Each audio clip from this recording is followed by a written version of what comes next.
Hey, Abundant Parents, it's Leah. I have Dina here with the Creative Muse Studios, and she's going to teach us all about elemental altars. If you like this video, please give it a like. Also, please subscribe. When you subscribe, you catch all of my videos when I release them. I post at least once a week, sometimes more. We're going to build an elemental altar. Can you tell us actually what that even is? What that even is. Well, altars have been around in traditions since the beginning of time. And the actual act of creating and building one gets you out of the day-to-day space and mind, and then it's something you can come back to daily when you're setting your intentions or you're doing your daily mindfulness practice. And the idea is it contains sacred objects or elements from nature or gifts that you've received. That's just a way to really call in your divine, get out of the day-to-day to-do list type of stuff, and just really kind of ponder and settle it before, if you do close your eyes in meditation, before you do that. So, and it's a way of honoring.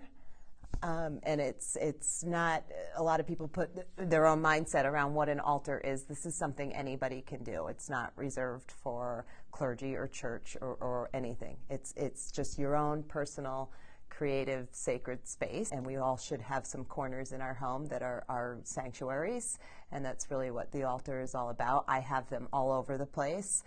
They almost always contain something that represents all of the elements of nature, plus my relationship with the divine. And then depending on my intentions or what I'm working with, I may have a small altar that maybe represents prosperity or abundance. So the possibilities are endless, but I'm going to show you a few items that represent the different elements in nature and ways that you can set these up. But again, I love to actually find things from nature. So it could be seashells or plant branches, plants themselves. I usually have a live plant of some kind on most of my altars. Feathers, things you find, things you've been gifted, images of your loved ones and particularly your ancestors. So I love doing them. It's just another little creative practice that brings beauty into your life. I do like placing some sort of cloth to protect furniture, and oftentimes the cloth themselves has been gifted to me, or it's sacred to me in some way. And then for the center, I generally put something that represents my connection to the divine, and so that's for you, whatever that is for you. For me, I'll put in the center, this represents the Great Mother Gaia. So that's very important to me, and the red around her neck represents our connection to each other as women and as humans. And that was one of my first from one of my teachers, a red thread that we connected with. It does help to get out a compass and know what directions you are in. I happen to be sitting in the west right now, but I tend to start my elemental work in the east with air. In the workshop, I'll go into that a little bit. So there's lots of things you can use to represent air.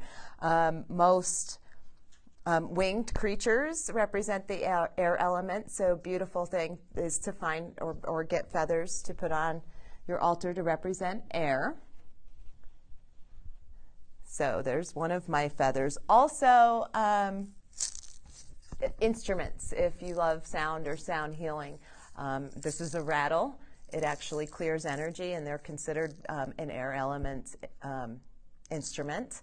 So I will often have a rattle on my altar, and when I approach it, I will often use it to clear out my own energy field. And this is something, if you have anxiety or you're worried about going into places that really just get your energy up, I have a teeny one I keep in my car just to clear my own energy and other people's energy that surround me. So I always have a rattle on my altar, so that's the east direction. And then we'll move here south, which is fire. And so, of course, candles are great representatives of fire. That's the first practice I do to quiet down, to honor my ancestors. Often, if I'm saying prayers for anyone, that's what I'm doing, is I'm lighting a candle for them. I used to work with animals a lot, and I still have people that let me know when their animals pass to the other side, and I always light a candle to help ease their passage across the rainbow bridge. So candles are the most obvious representation of fire. There are other things you can do to release things through fire, which I'll explain in the workshop. also.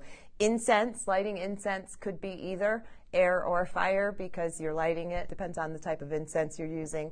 But then you have the air of the smoke that's clearing out. So here I am sitting in the West. West generally represents water. And I might mention different traditions in different parts of the world. You may hear these represented differently, but this is the lineage I've been taught. In the West, you can do anything. You can put bowls of water. In this case, in the studio, I have my shell.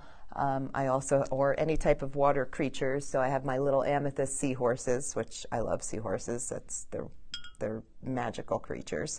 And often when I'm sitting in circle or hosting a circle, I will put blessed water in my shells or in my bowls. So there's a whole process around making moon water and all that kind of fun stuff, which I did on the eclipse because it was awesome. So that'll be super magical water. And then here in the north is the earth.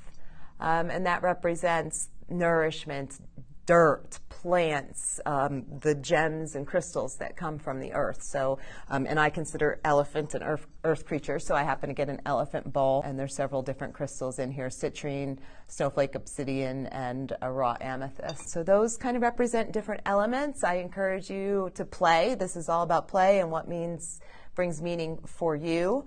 And again, finding things within nature that speak to you. But this is just a basic altar setup. And then if you, like I said, want to say prayers for a specific thing, set intentions for a specific thing, love, prosperity, then there's all sorts of things you can add on here. Like I said, I often add images of my loved ones, ancestors, so on. So I hope you enjoyed this. Dina was a guest on the Abundant Parent membership this month. You can catch her workshop by signing up at theabundantparent.com. You're going to want to click on the link that says membership. And then Dina, tell us where we can find you.